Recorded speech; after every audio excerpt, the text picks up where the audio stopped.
Congress shall make no law respecting the establishment of religion or prohibiting the free exercise thereof or abridging the freedom of speech or of the press or the right of the people to freely assemble and petition the government for a redress of their grievances. It's the First Amendment. It's all that matters.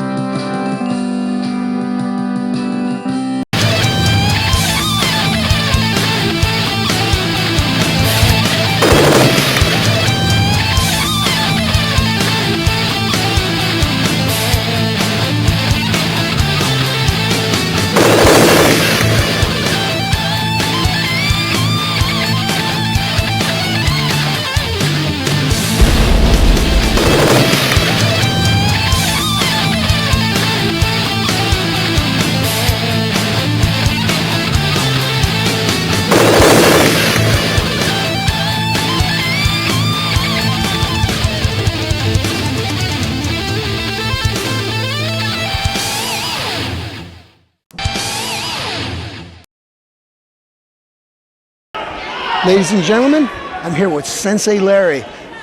Tell me a little something about what's going on here tonight. Well, we got some semi-contact knockdown going on. We got full contact knockdown going on later. The difference being is the semi-contact, they wear pads. They protect their shins and their hands, obviously, and their more important parts. But the full contact fighting, they get rid of the pads, and it's bare knuckle, full contact knockdown fighting. And what federation is this? This is the USAIFK, United States of America International Federation of Karate. It's the real thing. You want to learn, you're not going to fight somebody your same if there's weight. enough fighters, there's weight classes, but if there's only like 2, 3 people in a thing, they'll throw them all together. Oh, great. Wow. Oh, there's a good kick to the head and a punch to the face. Okay. Some big boys here, big boys here. A lot of legs, they go after the legs. So a lot of roundhouse kick to the legs, weaken the legs. If they can't, if their legs are sore, they're not going to be able to do much. And plus, they'll just a couple jabs and legs, and eventually set up a nice high roundhouse kick just like that off the combination.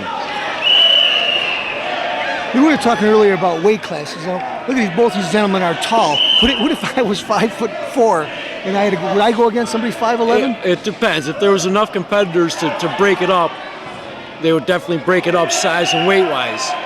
But if there's only a few competitors, we want everybody to fight, so that sometimes you'll get the unlucky draw and fight someone bigger or heavier than you.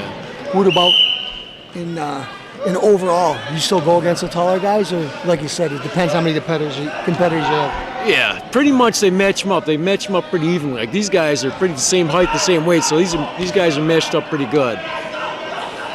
The girls we saw earlier, I don't know what the circumstances there. Such a difference.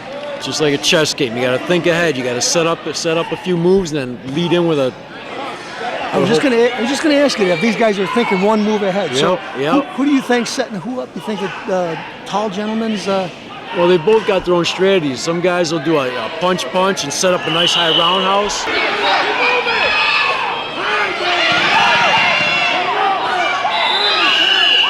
Okay, aggressive. Whoa, that's exactly what I thought I saw in practice, folks. Look at this.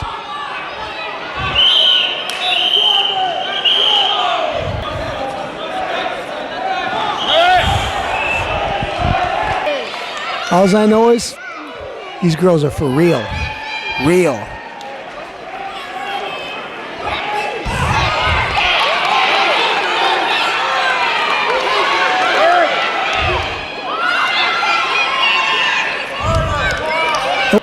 This is for first place, first and second place. Wow. Of course, our cameraman. I don't know what he was doing, eating pizza or something there, right in the middle of the action. Anyways. Yeah, they're in their overtime period, and this will decide the winner. Folks, I'm here with Scott Haug, 7-time world champion. I'd like to shake your hand, sir. This is a great event. All right. Mr. Haug, could you tell me, what are we doing here tonight? Watching some great fights, the 2011 American International Karate Championships. Are you coaching anybody here tonight? Coaching many people here tonight. The last fight you just watched was Darnell, one of our future knockdown champions. Thanks a lot, Scott. I know those guys are sisters.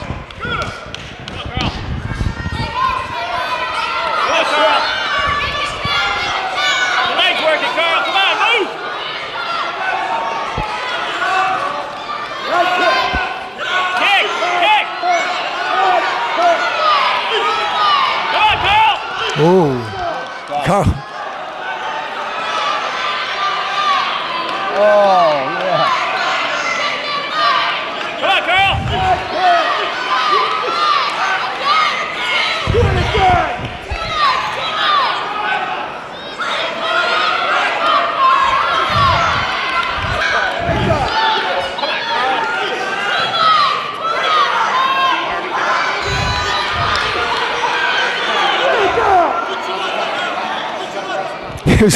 One guy looks like Wepner.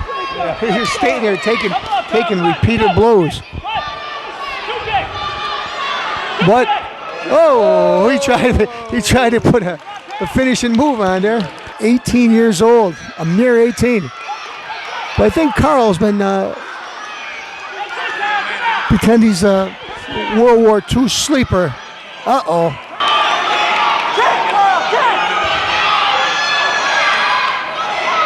Oh, kick to the ear, another kick to the ear. Carl, look at, when he makes his move, he don't hold nothing back, folks.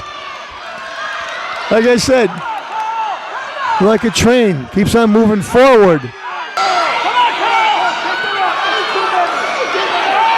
Uh-oh. Think he's going to be a penalty on that. Tell me a little something about yourself. My name is Scott Haug. I own S&S Fitness gym and martial arts school in Hamlin, New York. I'm also a full contact fighting champion and presently a coach because I'm injured. I coach for Shian Mike Monaco here at the IFK headquarters on Dewey and Ridge Road. What's the name of this federation we're in? The USA IFK, the International Federation of Karate, is the sponsoring organization for the tournament. I just saw a kick that I never saw before. It was like a kick and he snapped his foot almost like he was throwing a hook. Yeah, I didn't see it. I was looking over here. I'm sorry. I thought he invented it. Okay, we'll watch. People are from all around to come to this tournament. And what's the name of your school? Shian Daniel Gauthier School in Laval, Montreal, Quebec. And who do I have here? Sensei Jonathan. Yes. And Senpai Joanne. And I saw one of, I wish I had her name because I just came in late, but one of your girls was fighting two big girls she had to go against, and she did very, very well. Yes, she did. And what was her name? Caroline. Yes, I saw. I'm glad I got to talk to you. I heard somebody speaking a foreign language. Where are they from? We're our neighbors over in Montreal. So how long has your school been open for? Oh boy, over 30 years. 30 years? Yes, with Shian Daniel Gauthier, yes. The opening was in 1979 in Laval. Have you been there that long? No. I started in 1992, yes. And you guys represent your school well because I tell you, I watched your athletes. Everybody looks like they're well conditioned, and I don't know. I would be afraid to fight that one young lady I saw, and then there's a couple other guys that look pretty good. So, anyways, you're doing a great job, Sensei. Thank you very much. And what's your name, man? Joanne, Senpai Joanne. And what do you do there? I'm first Dan, black belt, and I do kata. I better be a little nicer with her. How you doing? Luis. Okay. All right, folks, it was a great tournament. Thank you so much. Wonderful meeting you. Thank you. And you, Same to Sensei. you. Thank you very much. And look forward to seeing you guys again in the future. And We're going to watch Rick Castellano show. I was going to try to say their school, but she did such a good job. We'll let it end there. Don't try this at home on your spouse or your kids. Good. It's all because of me. If not, it's that Jay fault, like always. Okay. These guys are starting right out contact. They're going. This might not go for the full 3 rounds, folks. These guys are going all out. Gentlemen, I respect both of you. Uh-oh. Both tough.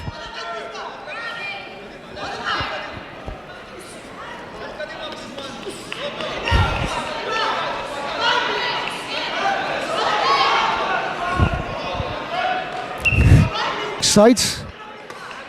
See our Lord and Savior walk the earth. Yeah, that's Jesus, not Muhammad. I don't know where he was. Folks, you'd rather have them fighting, taking their turns on a couple Iranians or Palestinians. Castellano would join the fight then himself. It would be a body part sale. Castellano's got a surprise for you. Oh. Thank you, great granny. Diet ginger ale, my favorite. I'm slurring. I haven't had a sip yet. Excuse me a second.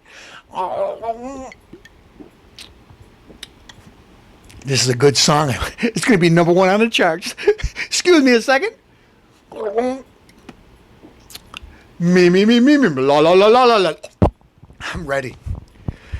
Because you demanded it. You've been calling in, writing in. Like I said, smoke signals, texting. Castellano, you sound better than Frank Sinatra. D. Martin, let's not go there, folks. Castellano wants to earn his keep. Castellano is going to sing La La La, me. Okay, I'm ready. This is one of Castellano's latest hits. It's the Barney Frank song. Scrumptious, not the song. A 1 and a 2 and get the pickle out of your eye, Get the pickle out of your eye, Get the pickle out of your eye, or you shall surely die. Get the pickle out of your eye, Dedicated to my buddy Barney Frank. We'll be right back.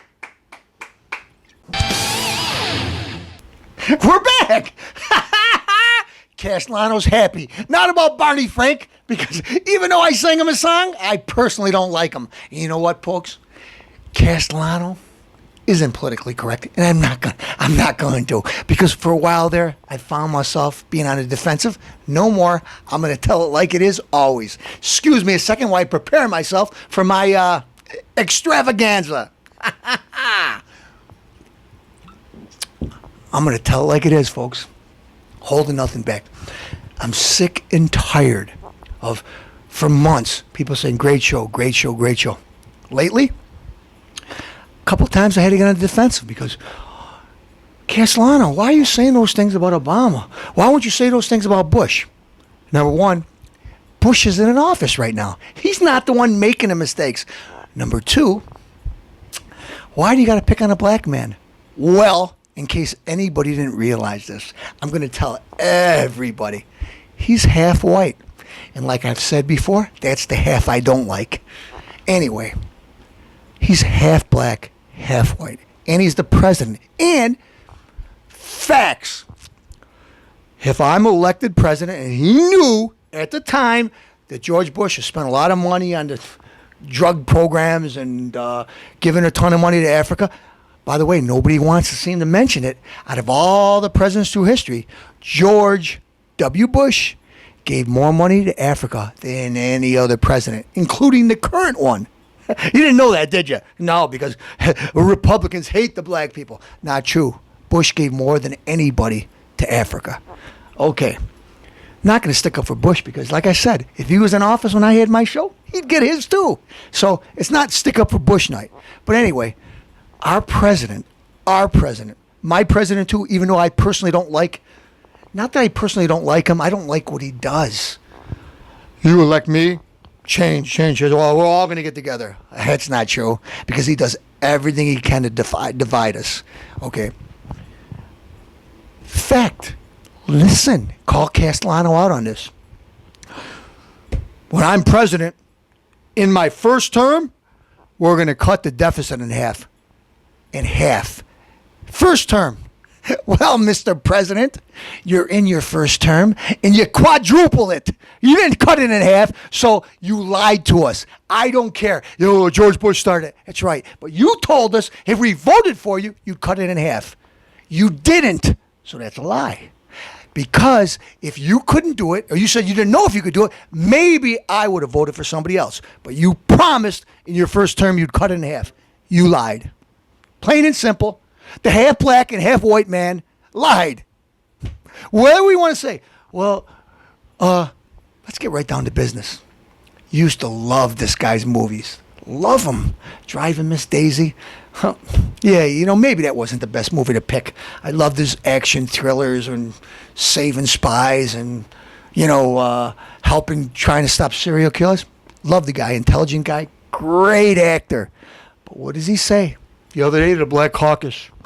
The reason why that people are getting mad at Obama all of a sudden is because he's a black man. Just the white people just can't understand why, we have a black president. So they're all talking bad. No, we're not talking bad about him because he's black, because of his policies. Because you remember, without the white vote, he wouldn't have been elected president. Yes, in droves, the black population went out to vote for Obama. Something historical. But you know what, folks? He promised to do a job. He's not doing it. Big. A lot of black people are still voting for him. So some of the white people decide to change their mind. What do I got to do? So if I say, hey, you know what? This guy's not cutting it. He's not doing what he said he's doing. He's making a lot of poor judgment calls. Well, you know what? I better keep my mouth shut because if I say something, I'm going to be a racist. No, I'm saying something because his policies are terrible. And I'm going to tell you, black people out there that are my friends, I'm going to tell you, maybe this might help you out. President Obama, when he was going out to become elected, he said, I believe marriage is between one man and one woman. But since he's been elected, he's been doing everything in his power to push the gay agenda. Don't ask, so we got to get rid of it. You know what? Some of those people you might not be important to. Some of the people it might be because the gay people love it. They have a lot of money and they push their agenda. But I bet a lot of people you out there believe that marriage should be between a man and a woman. Otherwise, call it something else. The Bible says, God says, not Castellano, marriage between one man and one woman. And he said that. That's how he got elected. Because if he would have said, if you elect me, I'm going to make sure we repeal Don't Ask, Don't Tell, he would have lost a lot of votes. In the last election, a lot of people in California went out to vote on the ballot. Because they were voting for President Obama, they voted it down. A majority of the people in California saying no to gay marriage. The black population did. They came out in droves and they voted against it. So don't tell me that what this guy does and says, and no matter what he does, I got to agree with, because I don't. It's not Castellano that makes the decisions. God makes them, and I believe it. So he lied about that. Marriage between one man and one woman. When he got elected, what did he do? He did everything in his power to reverse it because he wants the votes. See, he lied about he's going to cut the deficit in half. Let's see what else he did. Unemployment.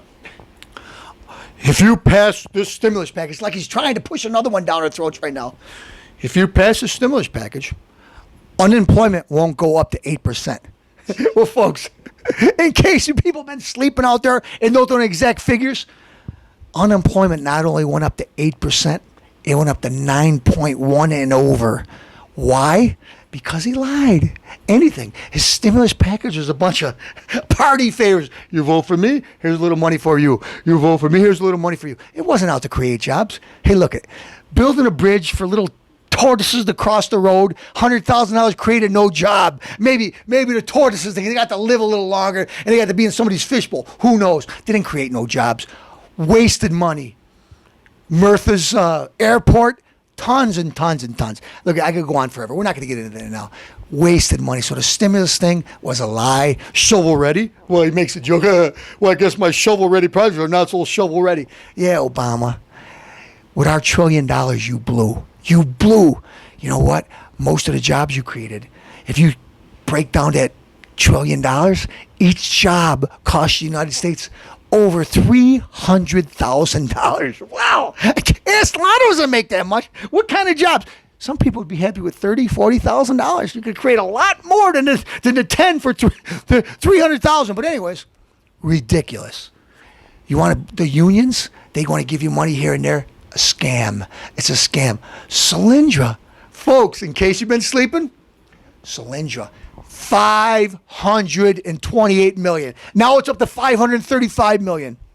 It's a failing company. Oh yeah, green energy, create jobs. What happened with your green energy? Less than a year later, the company's bankrupt. Not only did you invest in a loser, my buddy Mr. Kaiser came and visited 15 times to the White House, and he donated so many $1 million that he got donated in my campaign. I'm going to reward him. No, there's other green energy solar panel companies that were making money. What? But they weren't giving money to my campaign. Here, I'm not giving out my money. If it was my money, I'd invest it wisely. You want to pay taxes? Go go ahead. I'll invest in whatever I want. I'll get reelected because I don't care about you. I care about me. I care about Michelle getting new purses and taking the family out to plays in Spain and whatever I want to do. Heck, I'm going to have concerts at the White House every night. Of course. Whoever she wants. You know what, folks? White people don't like him. Well, let's see. Lady Gaga's going gaga over this guy. Sticking by him no matter what. She's a loser. She's got... Look at... White girl, I think she might be Italian. Who's Italian? Castellano? Yeah. She's a loser. She's dumb. She's stupid. Oh, her music's good. I don't care. I won't listen to it. Castellano's got some little common sense. I won't listen to a loser. Anyway, I hear Will Smith, great actor, loved him in Independence Day. Denzel Washington. Oh, I cried. When the president got elected, I cried. Let me cry a couple seconds. Oh, it was finally. You didn't know what it was like, Will Smith, about slavery and that stuff. You grew up and your family had money. You know what? There was some bad things that happened in the country, but I didn't do it. My parents didn't do it, so I don't want to hear it. And yeah. We're going to do this and we're going to do that. You're not being held back no more, folks. Yes, every race. People will give you horror stories about every race. My family had to personally change the last name to get jobs. Other races had to do the same thing, so I don't want to hear it. Did black people ever been taken advantage of? Yes. But you know what? White people have. The only thing I got to hear about is, God forbid, if a couple cops arrest a black man and they're white, it's the end of the world. But if it's a black man doing something against white people... Business as usual. No problem. I got Jesse Jackson. I got Al Sharpton. I got all, the usual suspects trying to push it down your throats that we're all hateful. Folks, you know what? Castellano's got an idea. I'm going to have myself a sip. I'm going to go to a commercial break, and I'm going to tell you, I'm going to pick my words wisely. Not because I'm politically correct, because I want you guys to follow me, because you know what? I want to be united.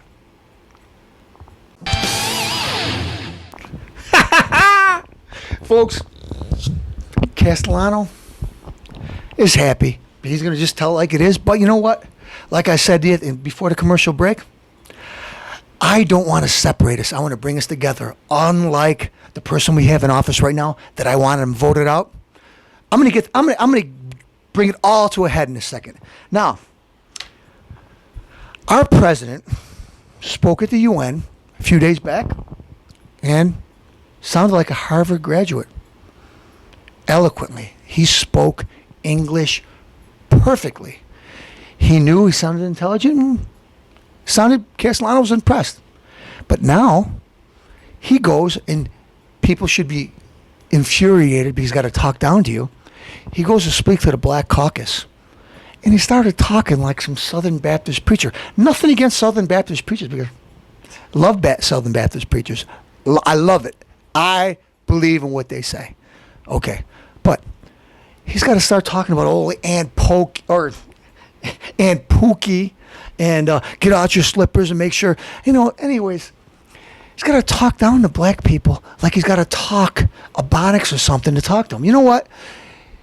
He could talk like a regular human being and something. Don't give me a phony accent to whoever he's talking to act like he's that, because you know what? You're one or the other. Why don't you change the accents and change them around when you go to speak? But anyways, black people, you should be offended. He's talking down to you like you're undereducated, because you're not.